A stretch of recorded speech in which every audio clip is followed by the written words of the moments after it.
Hi everyone, my name is Pagunsan, and today I'm going to report one of the history of the Philippines that you can read in the library. So the title of the topic that I'm going to tackle is Philippine Archipelago and its people. You can read this in the book which titled History of the Philippines by Maria Aurora R. Tuzon Caday, Michael C. Pangilinan, and Florante C. Agdon. First is the introduction. One important phase in the life and culture of people in a nation is its geography. Social scientists are in agreement that factors such as climate, mineral resources, topography, and other geographical factors determine to a large extent the development of countries and the progress of people. Next is the origin of the Philippines. So we have four theories here kung paano kuno nabuo ang Pilipinas. So these are the volcanic eruption theory, the Asiatic theory, the plate tectonic theory, and the continental drift theory. So before we start i-tackle ang apat ka theory, kaanta ka mo da na idea kung anong gid mo na abala ang tawag nga theory. So when we say theory, amo ni siya mga bagay nga wala pa mo pamatud-an. Like wala pa siya evidences para mapamatud-an. Amo na ang tawag nga theory. Like hindi pa siya aprobado. Idea lang gid siya sang isa ka tawo. When we say origin naman niya, amo ni siya ang ginhalinan. This time, let's move on to the first theory, which is the volcanic eruption theory. The volcanic eruption theory was based on the study of a geologist, Bailey Willis. According to his study, the Philippines was a result of the eruption of volcanoes under the Pacific Ocean. The pile of magma and lava from the volcanic eruption 200 million years ago created the different island comprising the Philippine Archipelago. Ang Philippines kuno na form tungod sa volcanic eruption. So, ang mga bulkan ini makita ni siya sa dalom sang Pacific Ocean.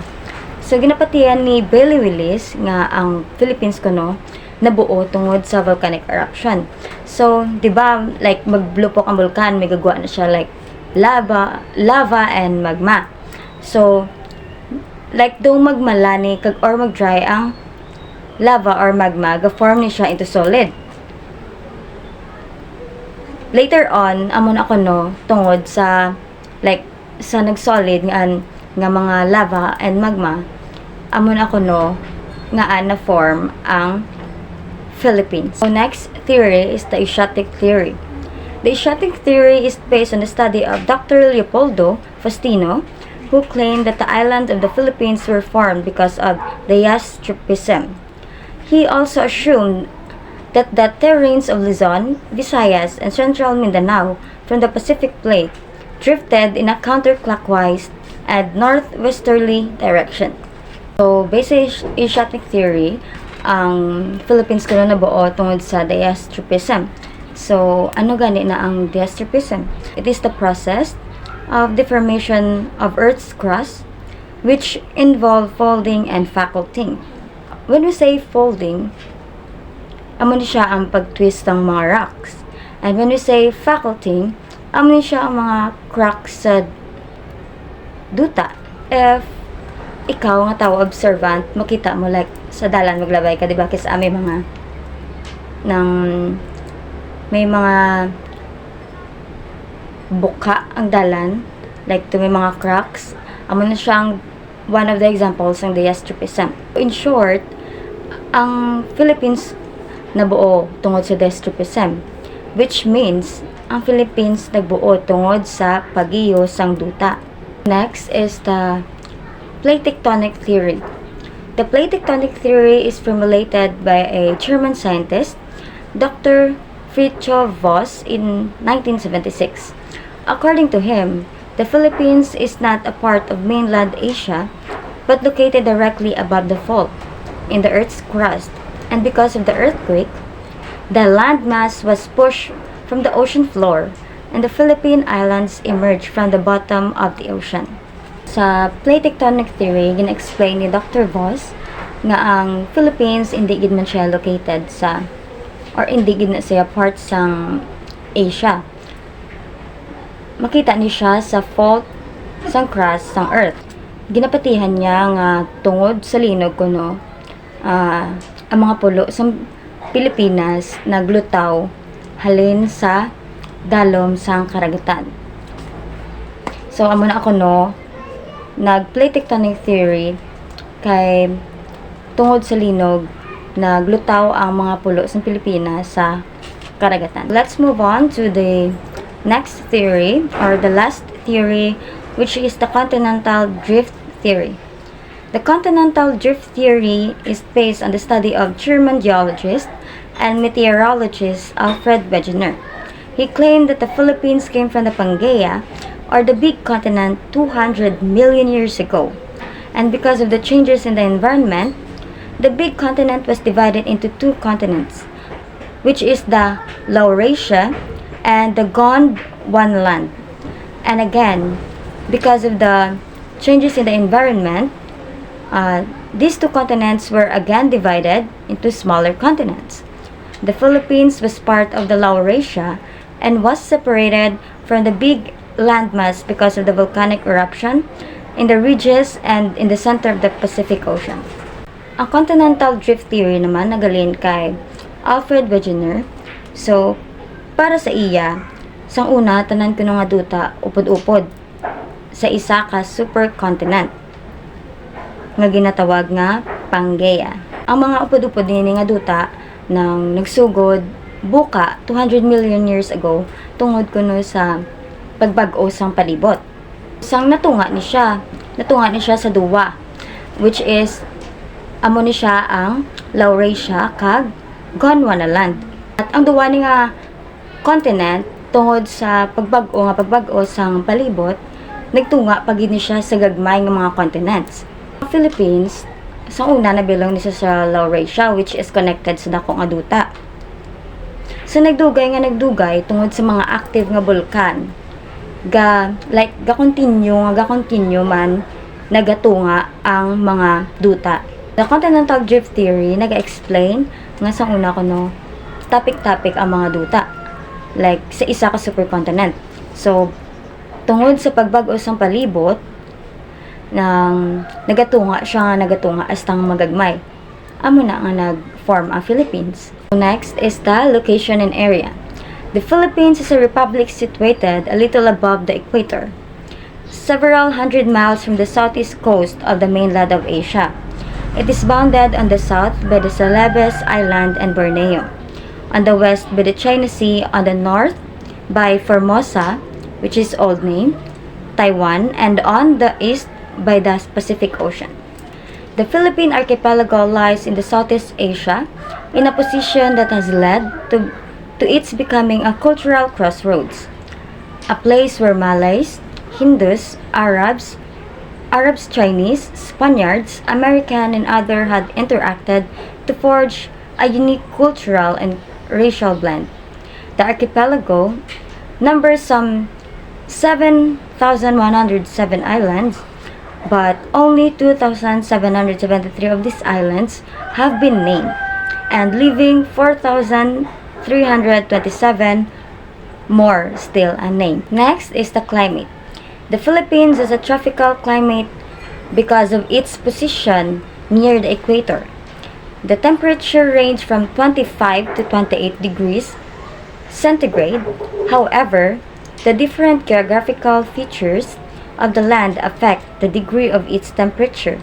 Like, for example, the people experience low temperature in Baguio and Tagaytay because of its elevation. So, ang Philippines, located ni siya sa lapit sa equator. So, that's why we have a tropical climate. Kagang temperature tadi nga ka-experiencean is 25 to 28 degrees centigrade. Pero depende ni siya sa taas kag lokasyon. One of the example ang katugnawon sa Baguio kag Tagaytay. Tungod ni siya sa ilang location. Tungod sa kay taas silang lugar, kaka-experience sila sang tugnaw. Next is the typhoon, which is very normal lang sa aton ng mga Pinoy. Typhoons are already seasonal way of life for many Filipinos, bringing floods, signals that can close down schools and offices and cause heavy damage to lives, property, and crops. So, typhoon. So, what I've said earlier, di ba, na hambal ko, like, normal na sa atin yung mga Pinoy ang typhoon. So, ang mga typhoon, like, may mga, typhoon sa aton, gakos gini siya per may flood, signals, ng which cause nga, tungod sa signal, ga-suspend ang klase,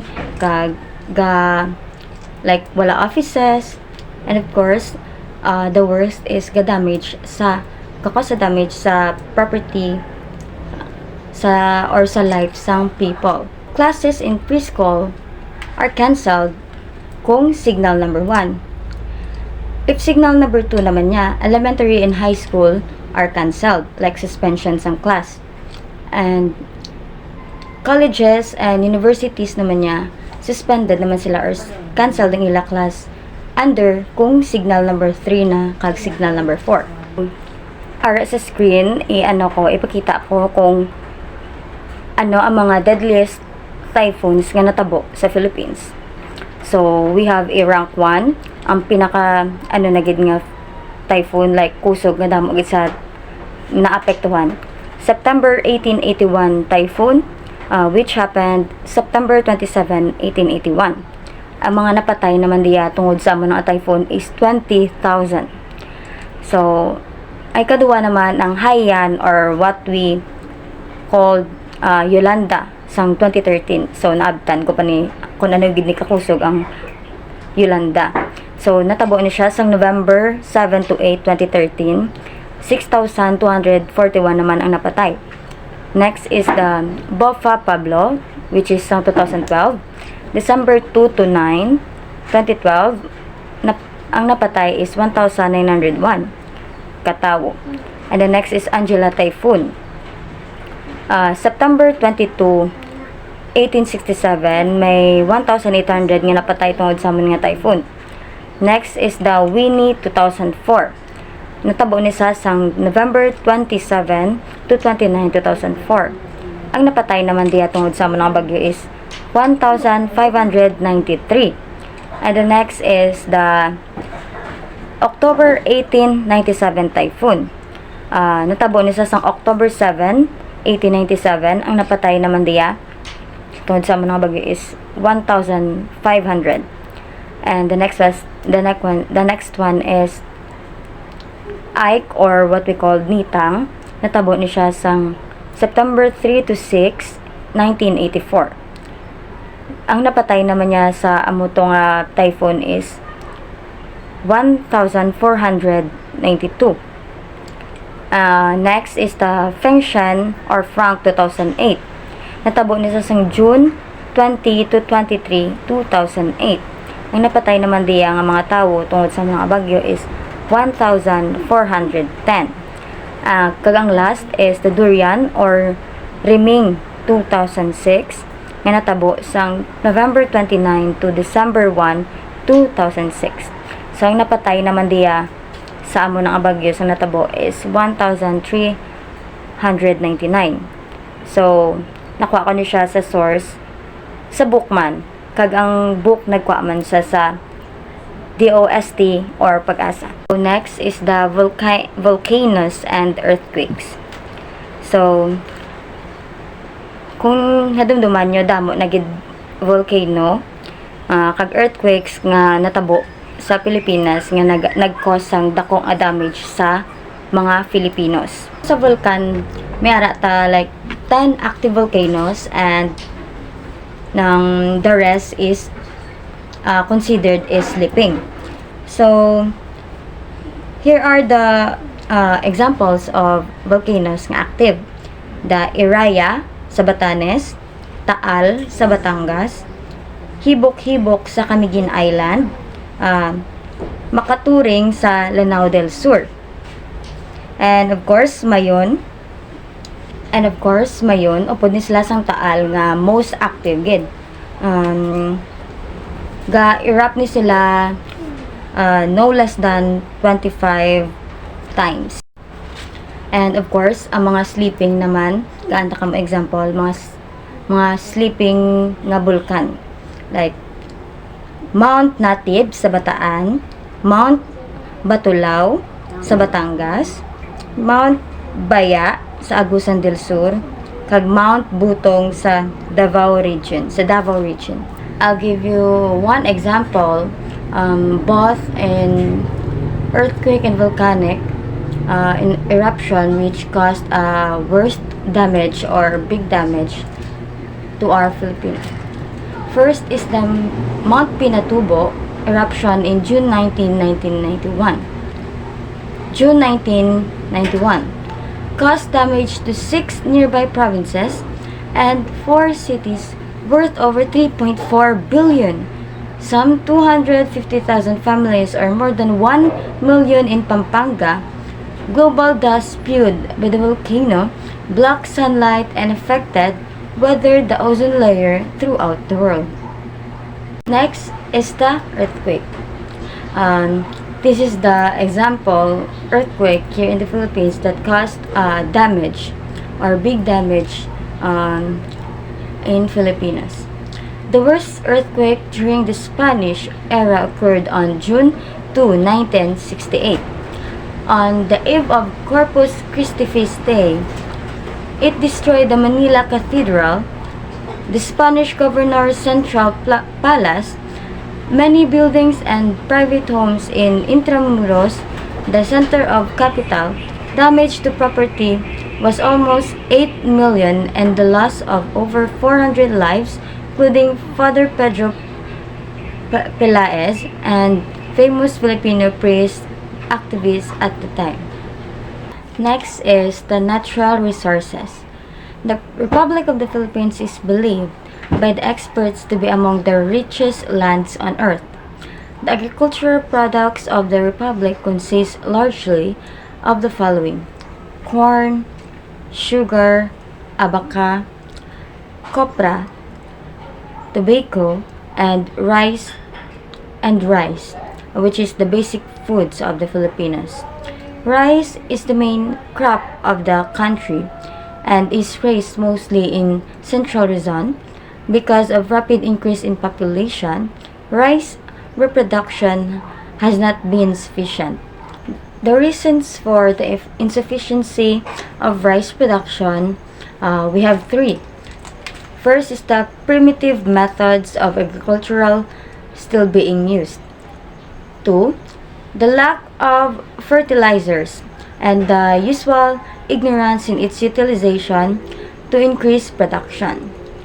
And number 3, the destructive floods and typhoons. So, I'll explain one by one ang mga reasons nga cause insufficient in sa rice. First is the primitive methods. Amo ni siya ang tawag nga traditional way or traditional methods of farming, like mandol nga pagbungkal sang lupa or pag sang duta, of course hindi correct nga sistema sang irigasyon. So tungod di nagabagal bala kag wala gaamo gid na ka apekto, like do wala gid siya ga amo na ka apekto ang production sang rice. The second one is the lack of fertilizers and knowledge in their use. Ang fertilizers ang ginisang one of the important nga thing or one of the important nga nagabulig para ang tanom magdako kag mag-healthy. Ang fertilizer man nagabulig para later on bala samtang gadugay later on ang maila nga ma-harvest is damo kay tungod healthy ang ilang nga tanom. But tungod sa lack of knowledge kag dako nga presyo sang fertilizers, wala na ini kagamit sang iban nga farmers. That's why amon na ang isa ka rason nga wala mayo ga effect kagadamo ang ilang harvest kag apekto ini sa production sang aton nga rice. And last is the floods and typhoons, or destructive floods and typhoons. So, ang Philippines kaka-experience gid niya, normal gid sad maka-experience sang typhoon by every year. So, ang typhoon, if tamaan ka to doon, nagkakos ni sa floods, which is gapekto man sa mga farmers, kay kung taas ang tubig, duginaan, nod ba lang ila palay, ang ilang tanom. So, when we say ang typhoons is, amo ni siya ang reason sa insufficient the production sang rice, nga hindi tagi dyan makontrol. Kay because, ni siya ng like, natural disaster. The export products of the Philippines include coconut products, sugar, gums, abaca, and little rubber. Minerals, lumber, and metals are also important in Philippine export. Next is, as you can see in the slide, the picture is gold. So, gold is one of also the natural resources of the Philippines. Philippines rich in mineral deposits. Gold found in Ilocos Norte, Abra, Benguet, Ifugao, Mount Province, Camarines Norte, and Camarines Sur. So we move on to the last, which is the Filipino characteristics and traits. It can be said safely that the Filipino race do not claim superiority to any other race, neither are they in any way inferior.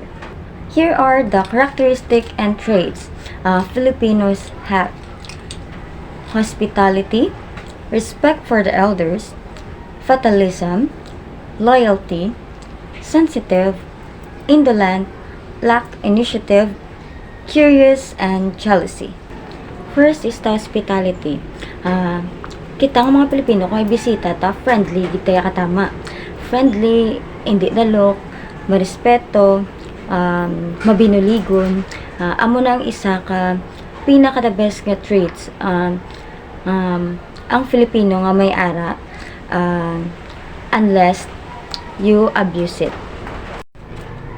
The second one is the respectful for elders. Kita nga mga like ang mga bata sa Pilipinas, marespeto gid siya sa mga tigulang. So when they express their respect, gagamit sila po and opo sa mga mas gulang sa ila. And of course, kinapakita nila sa paagi sang pag-blessed. Next is the fatalism, or linya sa mga Pinoy nga bahala na. That's so very accurate. Manarisan na gid nato ni mga Pinoy nga kung wala ta kabalo kan nimuon ta, ang linya ta na lang gid ng bahala na. So like meaning like do gina-surrender ta na lang bla kay Lord ang aton nga worries. Like example, bahala na si Lord na lang bahala. Like to kisa batian ta na kisa sa aton parents if may worry sila, kung wala sila kabalo na brang nila sa problema nila. That's one of the big examples ng being fatalism. So next is the loyalty. Loyalty is very common to Filipinos also. If may tao nga ginpangayaan mo favor, small or big man ha, dapat ang mga Filipinos nang ginadumdum nila, whether family man or friends. So one of the example loyalty is a friendship. So para sa Filipinos, ang friendship nga tawag is same as mansay loyalty.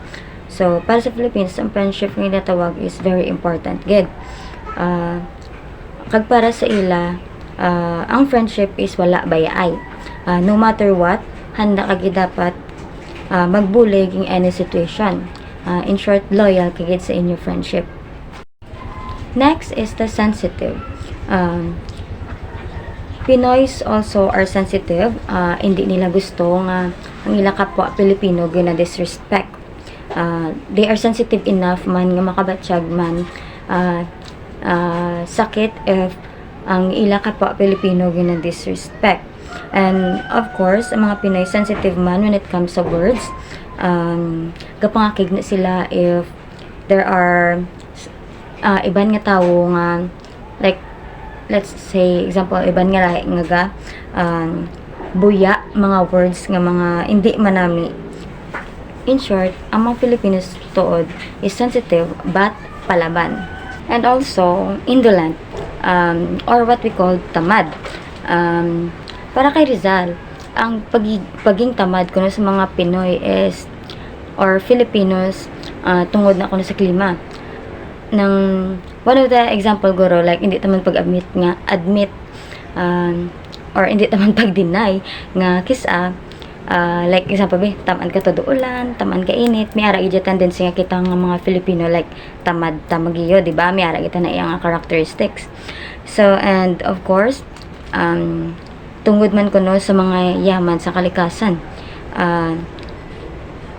tungod nagasalig ang mga tawo, gasalig ang tawo nga may kuwaan sila, na wala sila gaporsige kagga baka mayo para sa ila. Next is the lack of initiative. Tungod sa ka-dependent sa Pinoy, kisa sa palibot nila, wala na sila initiative nga maminsar nga sa ila lang. Kay nasanay sila nga may gabulig sa ila. Next is curious. Ang Pinoy kuno, like curious or mausisa. Isa na ka-characteristics nila. Like, do halos tanan bala mangkoton nila sa isa ka tawo tungod lang curious sila. Ang mga Pinoy naman yan nang pang-usisa sila, hindi tungod mahimuon sila nga malain. Kundi gapang-usisa sila kay curious lang gid sila kag gusto nila mabalaan. Lastly is jealousy. Like mga Filipinos kuno, if ang ila partner makita nila like to may something sa iban, duga flirt sa iban, gapangakig sila kuno, like duga kabatsyagid sila selos.